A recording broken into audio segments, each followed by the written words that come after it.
میرے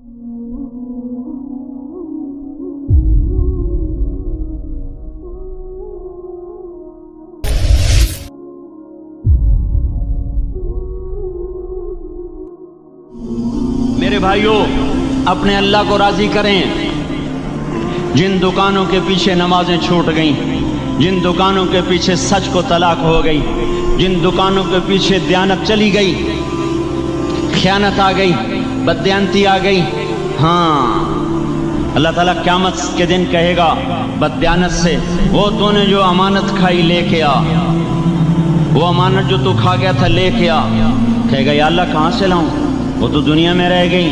اللہ تعالیٰ فرمائیں گے پڑی ہوئی ہے جہنم میں، پڑی ہے، جا اٹھا کے لا۔ وہ جہنم میں کیسے جائے؟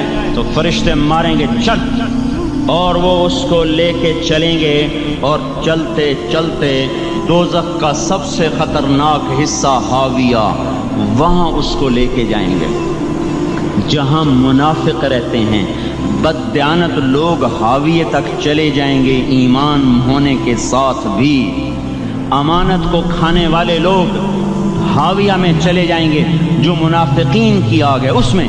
وہاں دیکھے گا تو جس کا مال دبایا تھا دنیا میں وہاں پڑا ہوگا، کہے گا اچھا یہاں پڑا ہے، اتنے میں وہ تباہ ہو جائے گا، اس کو اٹھائے گا، کندھے پہ رکھے گا، پھر اوپر چڑھنا شروع کرے گا، چڑھنا شروع کرے گا، چڑھنا شروع کرے گا۔ جب دوزخ کے کنارے پر آ جائے گا تو وہ اس کے ہاتھ سے چھوٹ جائے گا، اور پھر حاویہ میں جا گرے گا۔ اس کے ساتھ فرشتے مار کر پھر کہیں گے جا واپس لے کے آ۔ پھر یہ واپس جائے گا، پھر اسے اٹھائے گا، پھر کندھے پہ لے کے چڑھے گا اور چڑھے گا اور چڑھے گا۔ جب کنارے پر آئے گا تو پھر اس کے ہاتھ سے چھوٹ جائے گی، اس کے پھر فرشتے مار کے نیچے گرا دیں گے، جا لے کے آ۔ اب یہ کبھی اس میں سے نہیں نکل سکتا۔ اس کمانے سے توبہ کریں، یہ کمانا جہنم میں لے جائے گا۔ اور ادھر دوسری سنو، سَيَعْلَمُونَ الْيَوْمَ مَنْ أَصْحَابُ الْكِرَامِ، ایک فرشتہ اعلان کرے گا آج پتہ چلے گا عزت والے کون ہیں، آج پتہ چلے گا عزت والے کون ہیں۔ أَيْنَ الَّذِينَ تَتَجَافَى جُنُوبُهُمْ عَنِ الْمَضَاجِعِ، کہاں ہیں راتوں کو اٹھ کے نمازیں پڑھنے والے؟ ارے میرے بھائیو، یہ نماز کی غفلت بہت بڑی ہلاکت ہے۔ میں کیسے سمجھاؤں؟ میں تو جب بھی جمعہ پڑھاتا ہوں میں یہ مضمون ضرور بیان کروں۔ مجھے جب یہ مجمع نظر آتا ہے تو میرا دل ٹکڑے ٹکڑے ہو جاتا ہے کہ یہ 8ویں دن آتے ہیں اور باقی دن کہاں ہوتے ہیں؟ یہ کیوں نہیں سمجھتے؟ ان کے آنکھ کیا ہو گیا؟ ان کے کانوں میں ڈانٹ لگ گیا، یا دل کے اوپر کوئی پردہ آ گیا، یا میں کوئی عربی میں بات کرتا ہوں جو سمجھ میں نہیں آتی، یا میں کوئی ان سے چندے کا مطالبہ کر رہا ہوں، یا کوئی اپنی ذات کے لیے سوال کر رہا ہوں، یا اپنی شخصیت کی دعوت دے رہا ہوں۔ آج نماز عزت دلائے گی، سب سے پہلا اعلان ہوگا کہاں، آج پتہ چلے گا عزت والے کون ہیں، کہاں ہیں راتوں کو اٹھ کے نماز پڑھنے والے اور اللہ کے نام پہ خرچ کرنے والے۔ صرف نماز نہیں، زکوٰۃ بھی دینی پڑے گی۔ پیسہ ہے زکوٰۃ نہیں دے رہے، پیسہ ہے اللہ پہ کے نام پہ خرچ نہیں کر رہے۔ بھائیو، اللہ کے نام پہ خرچ کرنا سیکھیں، اللہ کے واسطے اپنے آپ کو سادگی پہ لائیں اور اللہ کے نام پہ لٹانا سیکھیں۔ اللہ آپ کی نسلوں کو واپس کرے گا، صرف آپ کو نہیں، آپ کی نسلوں کو واپس کرے گا۔ آپ اللہ کو قرضہ دے رہے ہیں، کسی ایسے غیر کو قرضہ نہیں دے رہے۔ یہاں مسجدیں والے چندے مانگ رہے، بھائی مسجد کو چندہ دو، مدرسوں والے چندے مانگ رہے، مدرسوں کو چندے دو۔ یہ تو مسلمان کی غیرت کے خلاف ہے کہ اللہ کے گھر میں مسجد کے لیے چندہ مانگا جائے، اور کہیں صندوقچیاں پھرا رہے، کہیں وہ جھولیاں۔ ایسی مجھے شرم آتی ہے، یہ کرنے والوں پر بھی میں کیا کہوں، ان کی عقلوں پہ بھی پردہ ہے کہ اللہ کے گھر میں مخلوق کے سامنے جھولی پھیلاتے ہیں، اور پھر ان مسلمانوں کی آنکھوں پر بھی پردہ ہے کہ ان کو غیرت نہیں آتی کہ مسجد کے لیے جھولی پھیلائی جا رہی ہو، اور یہ گھروں میں اچھا خاصا کھاتے پیتے ہوں اور مسجد کے لیے جھولی پھیلائی جائے اور مسجد کے لیے صندوق رکھے جائیں، اور ہر نماز کے بعد مدرسے کے لیے لوگ چندہ مانگ رہے ہوں۔ یہ ایمانی اور غیرت کے خلاف، مسلمان کی سخاوت کے خلاف ہے کہ اس طرح مسجد کے لیے جھولیاں پھریں اور مسجد کے لیے صندوق پھریں۔ ہم تو اللہ کے نام پہ بے دھڑک لگائیں. اقیم الصلاۃ وآتوا الزکاۃ، اقیم الصلاۃ وآتوا الزکاۃ 67 دفعہ یہ حکم چلا ہے، اور ہر دفعہ زکوٰۃ کے ساتھ. نماز نماز زکوٰۃ زکوٰۃ نماز نماز زکوٰۃ زکوٰۃ نماز. نماز پڑھنے والے زیادہ ہیں نسبتاً زکوٰۃ دینے والوں سے، زکوٰۃ دینے والے تھوڑے ہیں. پیسہ جاتے ہوئے جان جاتی. ہمیں نہ دو، اپنے غریب رشتہ داروں کو تلاش کر کے دیں، اپنے غریب رشتہ داروں کو، اپنے غریب پڑوسیوں کو. آج جو صحیح دیانت دار تنخواہ دار ہے وہ بھی مستحق زکوٰۃ ہے اگر وہ دیانت دار ہے تو. اگر رشوت نہیں لیتا تو آج کا ایس پی بھی مستحق زکوٰۃ ہے. میرا ایک دوست ایس پی کہنے لگا میں زکوٰۃ کا مستحق ہوں، حالانکہ میں ملتان کا ایس پی ہوں. کہ 15 دن میرے گھر میں کبھی سالن پکتا ہے کبھی نہیں پکتا. اپنے اوپر صرف خرچ کرنا. بچے کو کھلونے کی خواہش تھی، 1000 روپے کے کھلونے لے کے دے دیے. کیا ظلم ہے یہ؟ 1000 روپے کے کھلونے بچے کو لے کے دے دیے. کیا اللہ نہیں پوچھے گا کہ اس 1000 سے کسی غریب کے گھر کا دیا جل سکتا تھا، اور کسی کے غریب کا ایک ہفتہ گزر سکتا تھا، تیرے کسی مسکین رشتہ دار کے گھر میں بھی کچھ سالن پک سکتا تھا.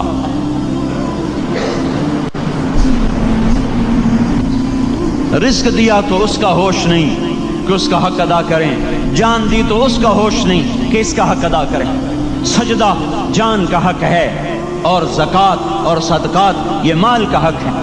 میں کب اپنے لیے مانگ رہا ہوں؟ میں کہہ رہا ہوں اللہ اپنے غریب رشتہ داروں کو دیں، ان کو تلاش کریں اللہ کے واسطے. اپنی بیویوں سے پوچھو سونے کی زکوٰۃ دی ہے؟ دے، ورنہ تو خود پکڑی جائے گی، تیرا زیور تیرے لیے گنجا سانپ بن کے تیری زبان کو ڈسے گا. ان کا میں نے تو بچیوں کے لیے سنبھال کے رکھا ہے. اس کی زکوٰۃ دو پھر ٹھیک ہے، ورنہ اسم کو توڑ کے اس کی زکوٰۃ دو، نہیں تو یہ مال پکڑوا دے گا قیامت کے دن. نماز نہیں چھڑا سکتی اگر زکوٰۃ نہیں دی، اور زکوٰۃ نہیں چھڑا سکتی اگر نماز نہیں پڑھی. مسجد بنا دی 50 لاکھ میں، اگر خود نمازی نہیں تو یہ مسجد بنانا اسے جہنم سے نہیں بچا سکتا. میرے بھائیوں، اپنی جان کا بھی صحیح استعمال کریں اور اپنے مال کا بھی صحیح استعمال کریں. ہم ایسے اندھے نہیں ہیں کہ جو بچے نے چاہا لا کے دے دیا، جو بیگم نے مانگا اٹھا کے دے دیا. نہیں نہیں، ہم پہلے دیکھیں گے اپنے اوپر. حضرت عثمان رضی اللہ عنہ کے پاس ایک سائل ہے، حضور سے مانگنے آیا. آپ نے کہا عثمان کے پاس چلے جاؤ. عثمان سے مانگنے گئے تو آگے بیوی پہ لڑ رہے. کس بات پہ؟ یوں کہہ رہے وہ باہر چھوٹے چھوٹے گھر ہوتے تھے تو باہر آواز آ رہی. بیوی کو کہہ رہے اللہ کی بندی، رات تو نے چراغ میں بتی موٹی ڈال دی. وہ بتی ڈالتے تھے نا اس کی روئی کی، تو تیل زیادہ جل گیا. تو یہ کہنے لگے یہ کس کنجوس کے پاس بھیج دیا؟ جو بیوی پہ لڑ رہا ہو کہ تو نے بتی موٹی ڈالی ہے تو یہ مجھے کیا دے گا؟ یہ دمڑی بھی نہیں دے گا. جب ان کو باہر بلایا اور خیرات مانگی کہ وہاں سے آیا ہوں، تو انہوں نے اندر گیا، ایک تھیلی اٹھائی، نہ پوچھا کہ کتنے چاہیے، نہ پوچھا کہ کون ہو، 3000 درہم اٹھا کے دے دیے. وہ حیران ہو کے کہنے لگا یار ایک بات تو بتاؤ. کہا کیا؟ کہا یہ مجھے تو نے اتنے دے دیے کہ میری اگلی نسل کو بھی کافی ہیں، اور خود بیوی پہ تو لڑ رہا تھا کہ بتی موٹی کیوں کر دی. کہنے لگے وہ اپنی ذات پہ خرچ تھا، وہ پھونک پھونک کے کرنا ہے. یہ اللہ کو دے رہا ہوں جتنا مرضی دے دوں، یہ تجھے تھوڑا دے، اللہ کو دے رہا ہوں. تو اپنی جان کو بھی لگائیں اللہ پر اور اپنے مال کو بھی لگائیں اللہ پر. اور میرے بھائیوں اپنی کمائیوں کو حلال پہ لائیں، اور بیویوں کو سمجھا دیں کہ ہم تمہاری خاطر دوزخ میں نہیں جا سکتے. یہ ہم اس پر توبہ کریں، اس پر توبہ کریں. اور یہ آبادی ہر وقت ہونی چاہیے مسجد کی. چلو کوئی جو جہاں سے بھی آیا ہے مسجد کے عادی بنو. میرے بھائیوں ہماری جماعت گئی تھی اردن میں 1991 میں، تو ہم اسرائیل کے بارڈر پر چلے. انہوں نے بتایا کہ یہ ہم سے آمد رفت بات چیت ہوتی رہتی ہے، چونکہ کچھ عرب ادھر رہتے ہیں کچھ عرب ادھر رہتے ہیں، رشتہ داریاں ہیں. تو کہا یہ یہودی ہم سے پوچھتے ہیں تمہاری فجر میں نمازی کتنے ہوتے ہیں اور تمہارے جمعے میں نمازی کتنے ہوتے ہیں. ہم نے پوچھا یہ تحقیق کیوں کرتے ہو؟ ان کا ہماری کتابوں میں یہ ہے کہ جب فجر کی نماز کے نمازی اور جمعے کی نماز کے نمازیوں کی تعداد برابر ہو جائے گی تو یہودی دنیا سے مٹ جائیں گے۔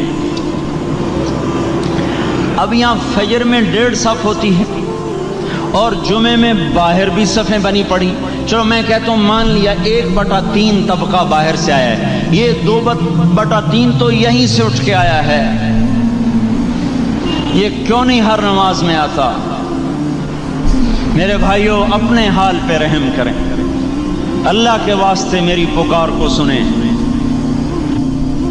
میں آپ کو کوئی فلسفہ نہیں سمجھا رہا، میرا روزانہ ہر جمعہ جب آتا ہوں میں یہی مضمون بیان کرتا ہوں، میں روزانہ آپ کو نیا بیان سنا سکتا ہوں۔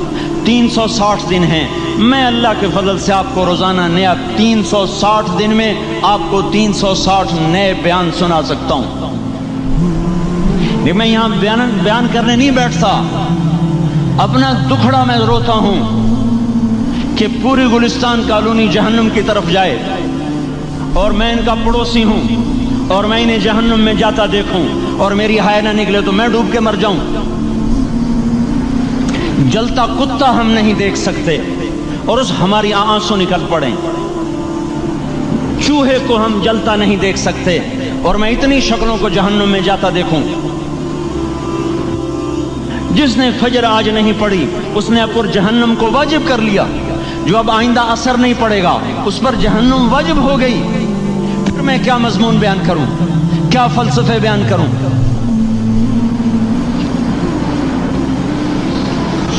اس لیے میرے بھائیوں اپنی ذات پہ رحم کریں، اپنے بچوں پہ رحم کریں، اپنے گھر والوں پہ رحم کریں، مسجد کی دوڑ لگائیں، اپنے مال کو اللہ کے نام پہ خرچ فرمائیں تاکہ یہاں بھی جہان بنے اور وہ بھی جہان بنے۔ کیا زندگی ہے، چلتے چلتے سانس نکل جاتا ہے پھر یوں مٹ جاتے ہیں جیسے دنیا میں کبھی آئے نہ تھے۔ پوتے پوچھتے ہیں ابا دادا کی قبر کہاں ہے؟ ابا کہتے ہیں بیٹا یہیں کہیں مل گئی، پتہ نہیں کہاں ہے۔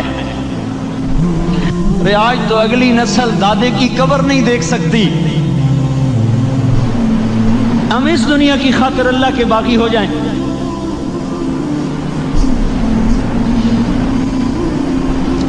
اس بے وفا جہان کی خاطر اللہ سے بغاوت کر جائیں جو ایسا مہربان، جو ایسا کریم۔ تو اس لیے میرے بھائیوں اللہ کے واسطے اللہ کی بارگاہ میں توبہ کریں اور اپنے اللہ کو راضی کریں، یہی میری فریاد ہے، یہی میری پکار ہے۔ میں بھی توبہ کرتا ہوں، آپ بھی اللہ کی بارگاہ میں توبہ کریں کہ کوئی کام اللہ کی منشا کے خلاف نہ ہوگا۔ اللہ ہم سب کو عمل کی توفیق بخشے۔